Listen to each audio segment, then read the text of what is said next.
Said they've gone down the entrepreneurial path. So Ryan, please enlighten us, and we look forward to your presentation. Awesome. Thanks, Steve. And thanks, everybody. I know we're getting into the death hour here at the end of the day, and I'm probably one or two folks from keeping you from a cocktail. So I'm excited to talk to you a little bit about more on the fixed op side. As Steve mentioned, I'm a third-generation dealer. I grew up in the fixed space, washing cars and turning wrenches, so I know a little bit about the car industry. Mine is 6 years in the Marine Corps. I've been doing this a long time, so about 20 years. And we're going to talk today about warranty recalls, but more on how we're affecting those warranty recalls through mobile repair. So nice segue from coming off where Nick was. So I'm obsessed with service retention in my stores, obsessed. And the reason why is the higher my service retention, the more cars I sell in those dealerships. And so what I'm focused on is doing whatever I can to increase my retention 1, 2, 3, 5, 10 points. Because look at what Bain tells us on the bottom. 5% can be 25 to 95% increase in profits in my store. And I don't know how many dealers are in here, but it's tough making profit selling cars once things start to normalize. So it is really, really important for me that we sell a lot of cars. I want to sell as many cars as I can. And so I'm focused on service retention with whatever tool and product that I can get that will drive that number up. But service retention's hard. And there's tools out there like Hop Drive. There's a lot of valet players that are moving into the space. But at the end of the day, the thing that consumers are obsessed with is what? It's convenience. That's what they want. And they don't like coming to the dealership. We've got great Starbucks coffee. We do all of the things we're supposed to do to keep the dealer happy or the customer happy in the waiting room. But the challenge is scheduling. Oh my God, that picking up the phone, we mystery shop my own stores. We mystery shop them. And it sucks to get through to a live person. It's awful. I'm totally checking out that voice thing later today, by the way. The thing that is on my mind is I'm not competing with franchise dealers. I'm competing with the quick lube guys. That's who I'm competing with. And so I have to go above and beyond in order to create a better customer experience. But it is so fragmented. It is so hard. My stores typically will have 3 to 7 people in the BDC based on the size. They're expensive. They're high turnover. They require a lot of training. And so when I get that person in the store, that customer in the store, I want to keep them. And if I can make it convenient for the customer to do that, I will. So everything from scheduling and valet pickup and drop off, online payments, I do all of the things. But the thing that I'm focused on today, now, at BizzyCar, is mobile service. And I'm going to tell you why I think it's a great tool for us to expand into. For those of you who don't know BizzyCar, we're a recall automation platform. This is my favorite thing to tell people. We are signing up 100 stores a month right now on our platform. I'm a dealer. I'm a franchise dealer. And now I'm a dirty vendor. And it sucks. I'm on the dark side. I will tell you, all joking aside, is Joe Shaker in here? You're a lot nicer to your vendors now, aren't you, now that you're on the vendor side, right? I know. Because as a dealer, you have a bad day, you get kicked in the teeth by your customer, the only alternative is to punch your vendor in the face. So we all know it. I've been on those calls and they suck. So let's talk about mobile repair and why we've made it the second product that we've launched at BizzyCar. And for those of you who don't know, BizzyCar, warranty recall automation. We work with 10 global car manufacturers, 100+ stores a month. We put 1,000 stores on our platform last year alone. So we're very excited about our growth. But why am I talking about mobile repair for recalls? What's the correlation here? Well, when we reach out to customers and we tell them they have a recall on their vehicle and they're offered the choice to come into my store or, Mr. Customer, we can come into your driveway and fix it for you. What do you think they say? Our conversion rates are almost 40%. When we get a live customer, they're almost 40%. And so we have to come up with the right tools and process in order to make mobile work. Now, the Ford Motor Company's done a good job of ushering this in with this incentive money. Any Ford dealers in the room? We all know the mobile 99 PM opcode. It's 1 hour of labor. This is all public information. 1 hour of labor for each mobile repair, up to 6 per day. That's pretty juicy. It's like $1 billion a year from the Ford Motor Company, give or take. There's no way that they're going to keep this thing going. There's just no way. It's too expensive. And so what we're doing is we're coming up with tools that enable franchise dealers like me to be super efficient with mobile repair. Super efficient. And the way in which we do this is we've got to get away from dry erase boards and spreadsheets and Google Maps. I will literally go into franchise car dealers, and they are solving mobile repair today with freaking Google Maps.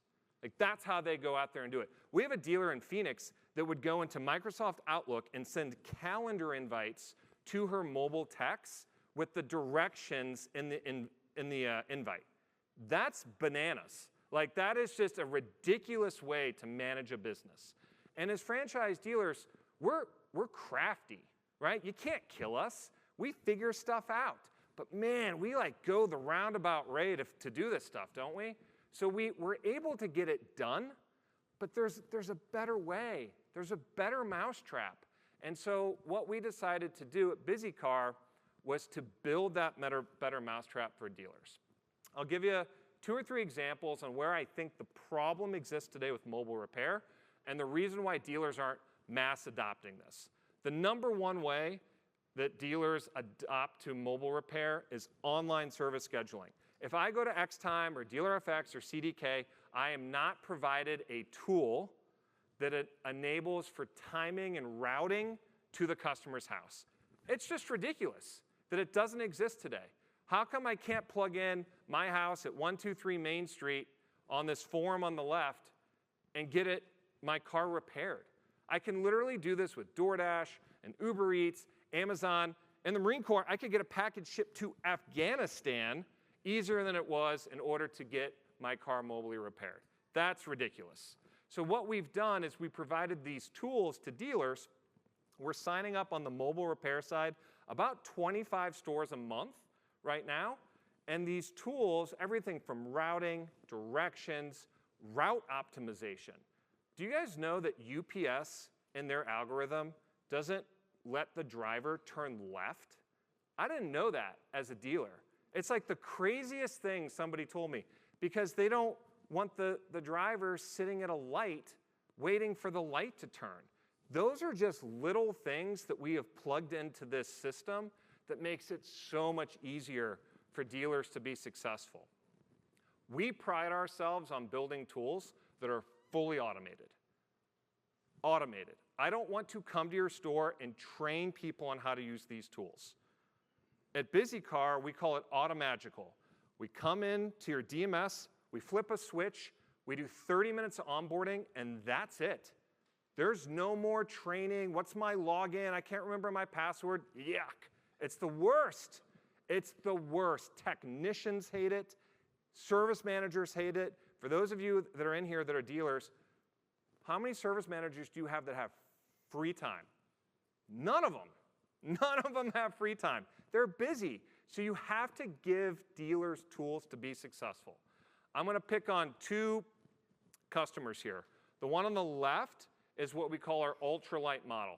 I don't come up with these form factors for the dealers. So that little Santa Fe that you sit there, or maybe it's a Tucson, that was provided by a car manufacturer, and that larger Ford Transit, that's a Ford-specific program. So these are programs that are rolled out by the OEMs. What the OEMs don't do is provide the software to be successful doing this. So I fly around the country showing up at Ford meetings and General Motors meetings and Stellantis meetings and now Nissan meetings, and we show these dealers how to be successful with mobile repair. The thing that has to work the most in order to be a successful vendor in the auto space is you have to drive profit to the stores. The math has to work for the dealer. And I will tell you, at first blush, mobile repair doesn't pencil. It doesn't work. And the reason why dealers think it will not work is what? You're driving around all day, right? I'm spending 3 hours in LA. I flew into LA this morning, literally the airport to here, and I was like, this is crazy. I mean, it's like an hour to go like 6 miles. I couldn't believe it. So we have to make sure that dealers are optimized the right way in order to be successful with mobile. So how do we do it? At St. Charles Hyundai, it's one of my stores, full disclosure. We spent less than $1,000 to upfit that Hyundai vehicle down there, and that's approved by the OEM. I can run about 70% gross margin warranty, 50% parts in my store. We're all comfortable with that number, 52, 54% gross margin and service.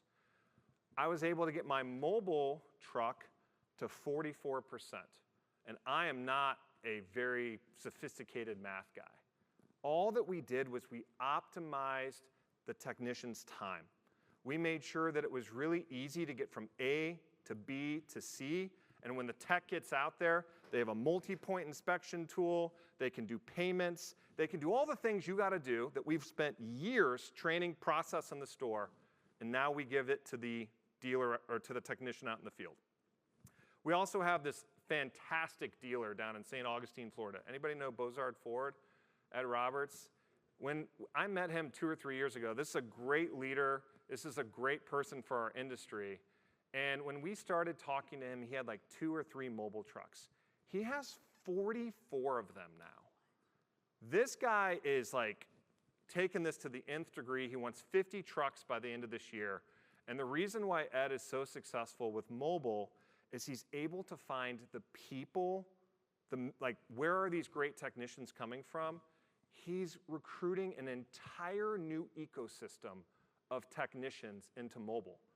Because they don't want to sit there and listen, I've got to use the right terminology here, very experienced service manager yelling at them inside of the store. They don't like that. These are millennials, and they want to go explore the world. They don't want to be tied to a service bay during the day. This is a great way for them to get into the industry, and 65% of all service work inside of a main shop can be performed outside of the store. And then if we can't make it work, you tag in Hop Drive and you say, go pick up the car. All right, a couple quick best practices here on mobile, things that we find to be very successful. Number one is you gotta have the right people. If your service manager is dead set against this, if it's your will versus theirs, you either will win or you will lose. But you have to have the buy-in from the service manager. The service manager will be down for this when they can see they're making $300, $400, $500 per day in profit. If you pay the service manager the way you're supposed to, and he or she's getting paid on the bottom line, they will be on board. The other thing that we do a lot, and obviously we eat our own dog food around here, recalls are a great hook. There's 70 million of them on the road today, folks, and we reach out to every single one of those customers on the BizzyCar platform, and we hook them with a recall. We hook them with a recall. And then we send that mobile truck out there and we get that recall repaired. Now, what do you think the customer says? Remember, the recall's free. What do you think the customer says when we're out there and we're like, hey, we're here. You want us to do an oil change? No, it's okay. I'm going to bring it into the dealership next week. Nobody says that. They all take our upsells because you're there. You're there. And then we've got a great B2B platform. So we're integrated with fleets. For our domestic brands, this is fantastic. Our family owns a bunch of HVAC companies, which is oddly kind of like the auto industry. And so we've integrated our fleet into this mobile repair solution. So we're really excited with where mobile's going, and we think that it can be a super winnable solution. Okay, last slide. I'm obsessed with service retention because I want to sell more cars. There's a lot of different ways to drive up service retention. Mobile valet, easy scheduling. The reason why I like mobile is it gives me an opportunity to go out and meet my customer where they want to be met. They want convenience. And the thing that I'm planning for in the back of my mind is EVs. There's no more oil change. How am I getting the customer into my store? And 2, 3, 4, 5 years, I sold a bunch of Arias last month, Nissan Arias. What am I going to do to get that customer back? I have to win them back. And I'm only going to be able to do this if I make it convenient and easy for my customer to service with me. So we are very excited about where the service industry is going. I think that mobile is going to be a great solution as part of that. We'd love to talk to you more about it if you're interested. We think recalls and mobile repair are a great way to get into Service 2.0. All right, I'm out of time. Thank you. Thank you, Ryan. Great. Thanks.